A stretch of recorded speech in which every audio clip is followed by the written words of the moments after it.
Hey, what's up, everybody? Sharko W here. Today I'm going to be bringing you an Overwatch video, as my channel's namesake would and should suggest to actually make Overwatch content.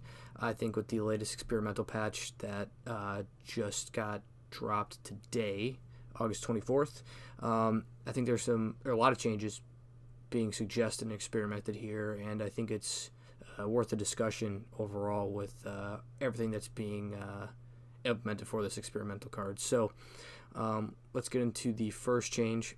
So first change is actually buffing armor when it comes to its interaction with beam type damage. So that would definitely include Symmetra and Zarya. I don't know if that would include Winston as well, and Moira as well. I think these would all be considered beam type attacks. If that's the case, I feel like it's more geared towards Zarya specifically with the latest shield nerfs and Roadhog buff. A lot of just straight Zarya Roadhog is being run, pretty much across all ranks from what I can tell. No shields, just straight off tanks. Roadhog running around, just one-shotting everybody. Good times.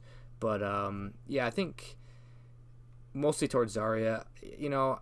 I don't hate this, especially with the random Symmetra pick that might pop up, just because Symmetra is pretty strong on certain maps, and I think she is an underrated hero overall.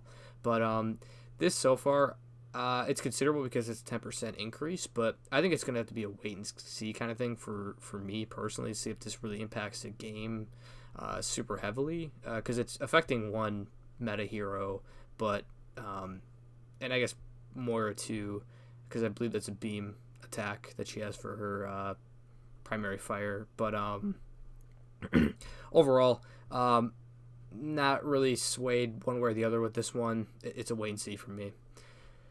So first change to a hero specifically is with Ana, and it appears that they're looking at reducing heroes' damage and healing outputs. This first change is definitely to reduce the healing output of Ana, reducing her ammo from 14 to 12 bullets. This change, I don't know if I like it or not, because I don't see Ana as a top tier pick really anywhere. I think she's outclassed by Moira, and she was outclassed by Brig as like a main healer type of support. I think this only just knocks her down even further. I understand what the devs are doing and to try and like reduce healing overall in the game, which I think is a step in the right direction, because I think there was way too much healing available in the game as is. But I don't think I like this one, and to be honest, I could see it going through, but I could also not see it going through, just because I don't think Ana's particularly in the greatest spot right now anyway. Next up is Ashe. This one is pretty considerable, I would say, just because her max ammo is being reduced from 15 to 12, which is going to really take down her DPS overall, because at this point, Ashe is basically a quick scoping machine, with how many bullets she's able to fire and how quickly she's able to do it. Ashe was probably the best hit scan in the game overall, across the board, just with what she was able to do with her gun, her abilities, as well as her ultimate. I think Widow is definitely a close second. We'll talk about her later as well, because she has some experimental card changes, but also the aim down sights damage is reduced from 85 to 80, so on headshots she's going to do 10 less damage. And I guess one thing that is considerable is Ashe does have some damage fall off at further ranges, so this could affect that as well. I'm just trying to think of damage threshold she might be missing out on.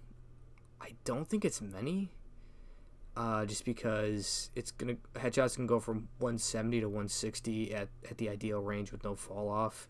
You can still one shot a tracer with that. I guess you can't like scope and headshot melee like a Genji coming at you and things like that. I guess on tanks with 500 HP and no armor, which I really can't think of any.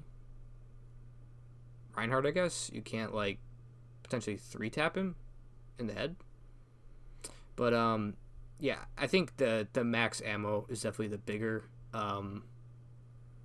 nerf to her kit, and that's something to definitely look out for. I think it's a good nerf overall, just because I do think Ashe was pretty damn strong in her current state with how much damage she's able to pump out, as well as how often Bob could be generated by just farming off of tanks. So I think this is a step in the good right direction for Ashe. I'm not too mad at this one personally. So see if it actually goes to live. Next up we have Baptiste. So his biotic grenades, the ammo is reduced from 12 to 10, and then his regenerative burst heal was reduced from 150 to 75, and then he also one buff he received was Baptiste now receives twice as much healing from the regenerative burst. So it's more of a buff. The regenerative burst, it's a nerf overall, but he does get a slight buff to his own healing, which I don't know. I guess I'm not totally opposed to that. And then just a grenade ammo. Again, it's like Ana, straight nerf to his overall healing output because he'll have to reload. And that's one thing I forgot to mention with Ana is you're gonna have to reload more often with less shots, unless you're somebody like me who just has a weird habit of just like reloading more than I should. But yeah, overall, pretty much I would call it a net nerf with Baptiste. I'm not too mad about it because, again, a good Baptiste, we've all seen it in our games where he's just popping out heals nonstop, protecting people with field, and not too mad at it. Baptiste was pretty meta, I would say. Not quite the same level as like Moira or Bridget from what I saw in my games, but not opposed to this one either. Junkrat. His damage on impact as well as his total damage has been reduced, which I am totally fine with because Junkrat, I think, was power crept in order to combat goats, with just increasing his damage output overall. I think this is totally fine. I think this is actually great because now he won't be able to two-shot, or actually will be able to two-shot 250 HP heroes still with his grenade fully hitting someone, as well as throwing a mine in there. They did not nerf concussive mine, which I believe still does 140 damage overall. So he's still going to be able to basically two-shot pretty much, most of the cast and most of the heroes he's going to be up against. But I think that he did need to be taken back down to his old damage values, which it is, his old damage values are right here. So I think overall it's a step in the right direction because we aren't dealing with 3-3 anymore. Goats isn't a thing unless you play open queue, which I'm curious if people do run goats in that. It seems like they don't because all the games I went into with that, everybody just runs 2-2-2 anyways. So I don't know, but overall I think it's a good nerf. I'm fine with it. So far I've been pretty okay with most of the nerfs, with the exception of Ana.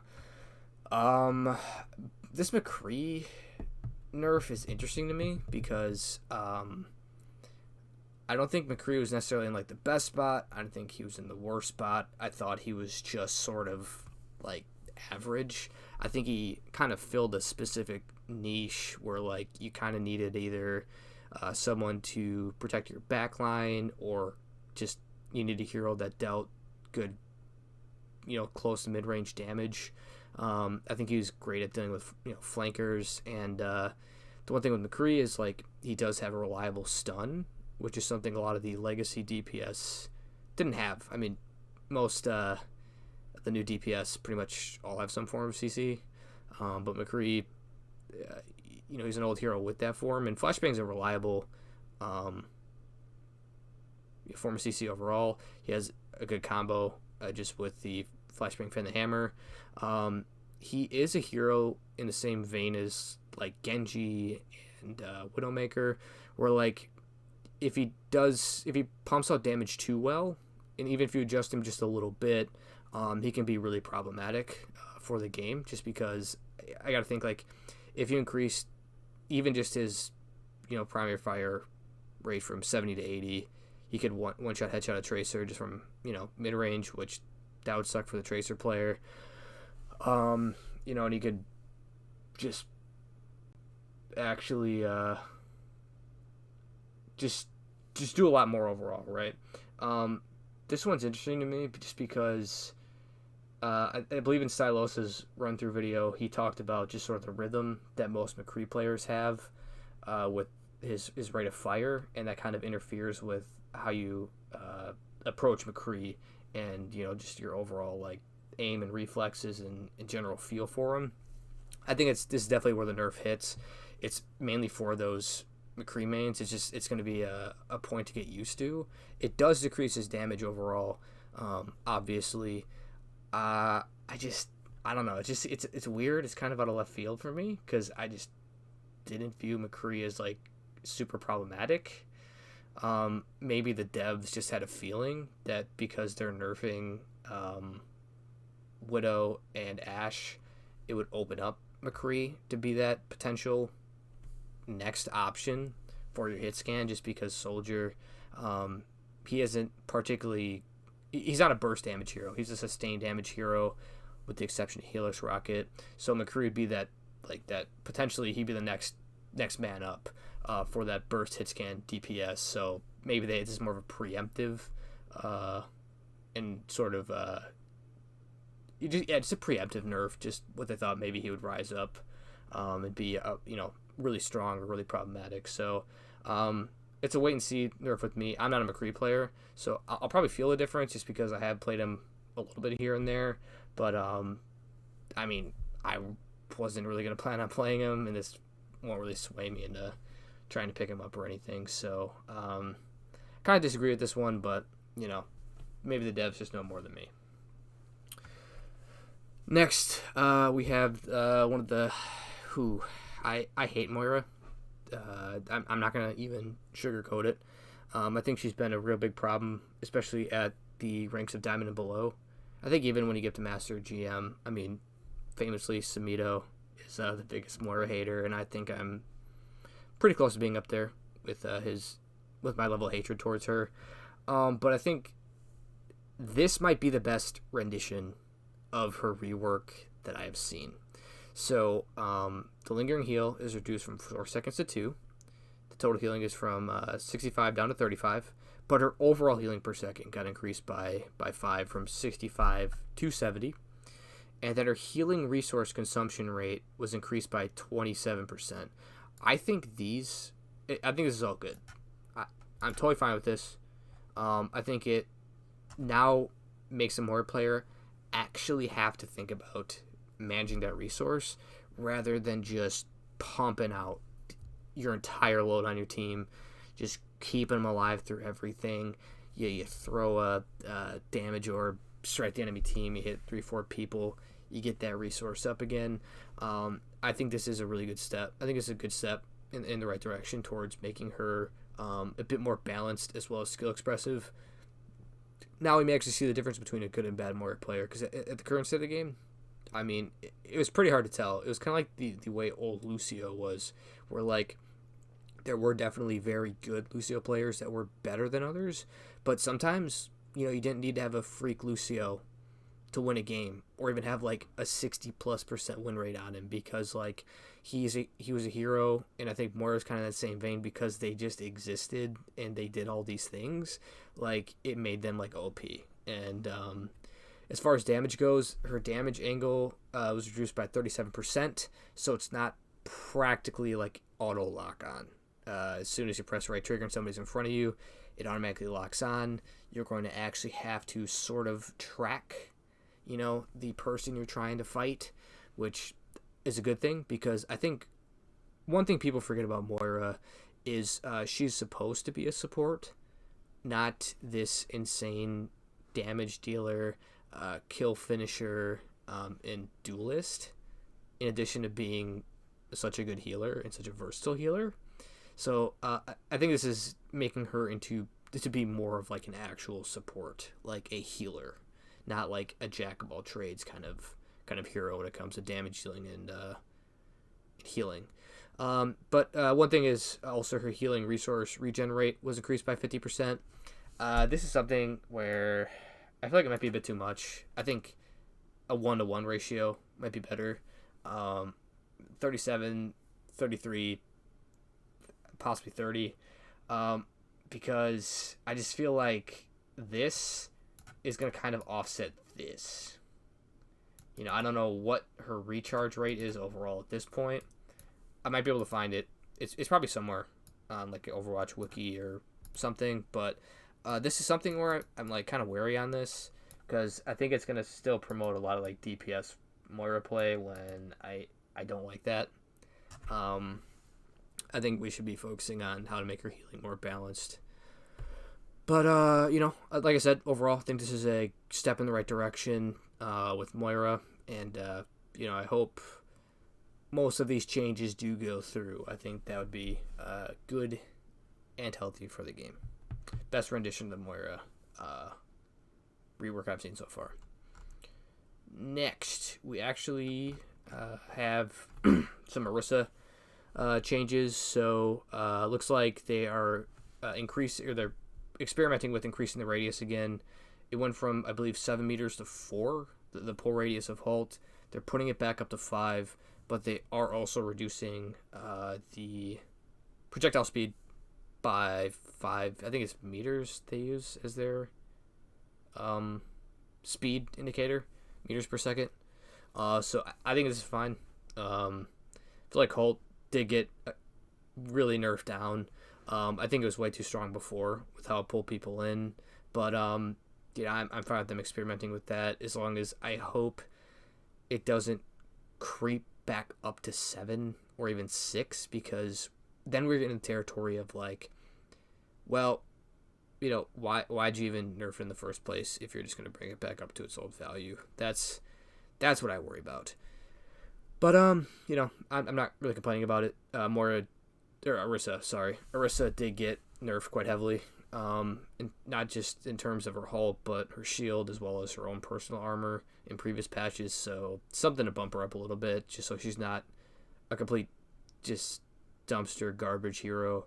I don't know. I'm not too upset by it. And honestly, when I played my games, I didn't feel like the Moira or the Erisa itself was what was just dumping us. I think she was just a part of that really oppressive double shield meta, and I think this is fine overall. Next, we got Farah. So her recovery was increased from 0.75 seconds to 0.85 seconds on a rocket launcher. So again, straight damage nerf, just because she's going to be firing less often. So it's increasing her damage output by, what is it, like 13 to 15% overall, just because she can't fire as quickly. Fine with that. Just, I think, probably needed because she did get a movement speed buff as well as her ultimate being half a second faster than what it was before. So Farah got just a buff, and I will say at lower ranks as well as console, she is definitely, it can be oppressive, especially with a Mercy, especially if you don't just have like a Widowmaker, Ashe, or McCree player on your team, just because of the matchmaking, you just don't have one, and then somebody's just got to fill that role, and they can't actually straight kill Farah. I'm okay with that. I think Farah shouldn't be overtuned because she would definitely approach OP in oppressive territory. Next, Symmetra. I used to be a Symmetra abuser. Me and one of my friends online, we played Symmetra Tour, I think like 20 games towards the end of a season, and I think we went like 17-3. We played them on every single map.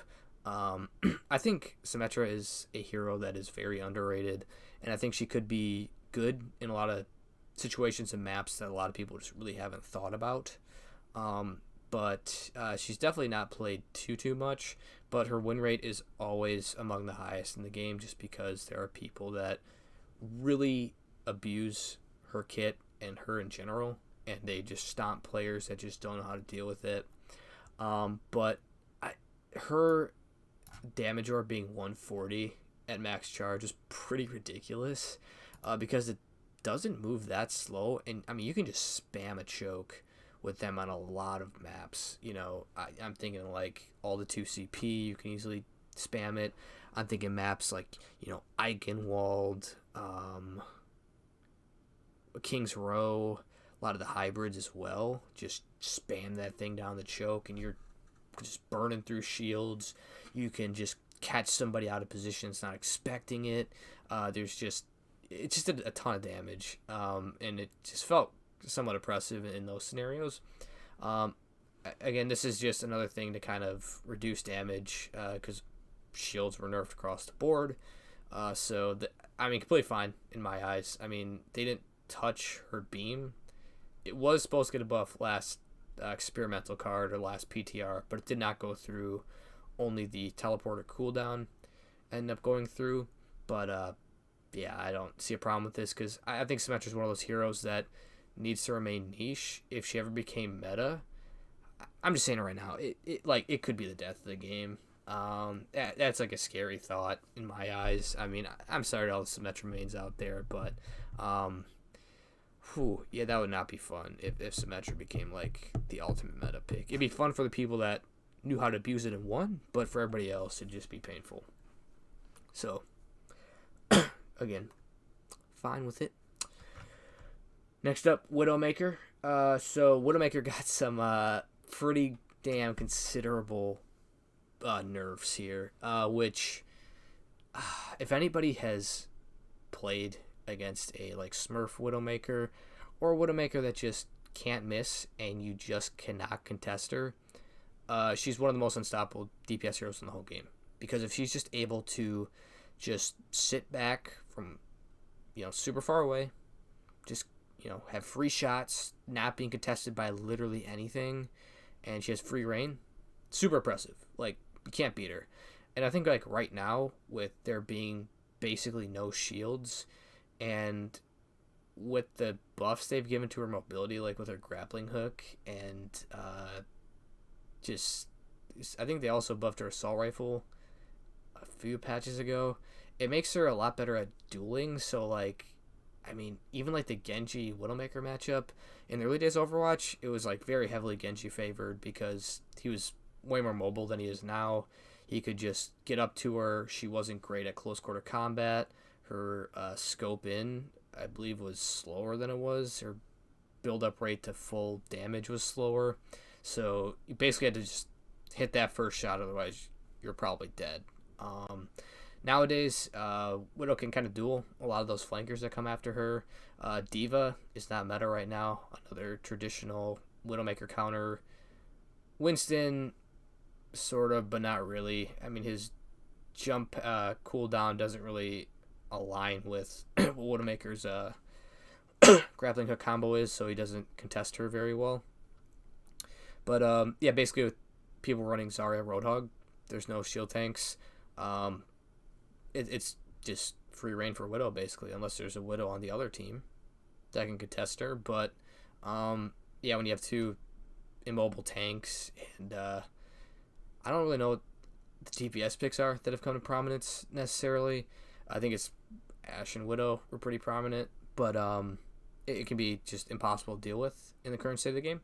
So they increased their ammo from 30 to 35, which, I mean, that's a buff, obviously. But they're proposing making the scoped ammo costs go from 3 to 5, so she'd effectively have only 7 shots total compared to 10 like it was before. And then the scoped shots now have a 50% damage fall off from 60 to 85 meters, which really hurts her overall damage potential, because she was a hero that is a sniper, so wants to be really far away from the action, as far away as humanly possible, and deal the most damage possible on headshots. Now she's become less effective at doing that, and her DPS has been cut by 30% or 30% just from losing 3 shots, and then now it's even more so, and she has to be closer to the action. So now it's a bit easier to contest her, because now, before, if she was like 85 meters back and Genji's trying to flank and go get her, you probably noticed a Genji at some point during that. He wouldn't be able to get to you fast enough, and you could probably react to it and just get away. Now it's you gotta be a little bit closer to the fray in action, so now you can be dove on a bit easier with some with some of her traditional counter picks. And lastly, we got Zarya, meta tank right now. Her ammo cost on her secondary fire was increased, from 20 to 25. So that is a 25% increase in the amount of ammo it takes to fire one of them left triggers. When she's full charge, does a hell of a lot of damage. And now they're effectively just reducing that damage output by 25% across all charge rates. This also hurts her shield break potential as well as the amount of damage she'd be able to put out in like a big death ball of people, I would say, just because it's obvious it can hit multiple targets, and she can only spam 4 instead of 5 before having to reload. It's obviously whatever that value is, it's that much less damage, right? So again, I think it's to help with shields a little bit, because that's one thing you could do from range. If you had, even if you didn't have charge, you could just spam it, throw it at shields that are coming in, or just people running through a choke. So again, if you have to reload more, you're gonna deal less damage, because that's less time you're actually shooting and dealing damage. So this is just a proposed nerf to reel in Zarya and make her a little bit less powerful than she is now. But that is the experimental patch notes for August 24th. Overall, I mean, I think honestly, like I said, some of these nerfs I don't think should go through. I disagree with a couple of them. But for the most part, I think this is a really good step for Overwatch, just because there's been a lot of conversations in the community among other content creators about just power creep, heroes doing too much damage, heroes doing too much healing, heroes just doing too much. I look at like Sigma and heroes like that who can deal a ton of damage, be a tank, and provide shield. I mean, it's do things a tank does, but also deal a ton of damage, right?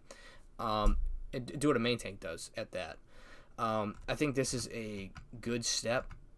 Like I said, a good step overall. I think it's the best experimental card that I have personally seen since this feature was added. And even if all these go through, I think this would be a really good patch. I think a lot of interesting things could happen. New heroes could come to prominence that maybe weren't in the spotlight before. Be interesting to see. I think one thing that was left out was I think Roadhog needs to be looked at again. But, I mean, maybe that's coming up on the next patch, next PTR, or next experimental card. But closing thoughts, I would say I give it, if I had to score like out of 10, 8.5. 8.5 out of 10. Overall good. But, hey, let me know what you guys think about the brand new experimental card, what you think is a positive or negative for the game if these do go through. And hey, I just want to thank everybody for watching. If you liked the video, please consider liking as well as subscribing for more future uploads about Overwatch, League of Legends, and Let's Plays. But I'll catch you guys in the next one. Have a good one.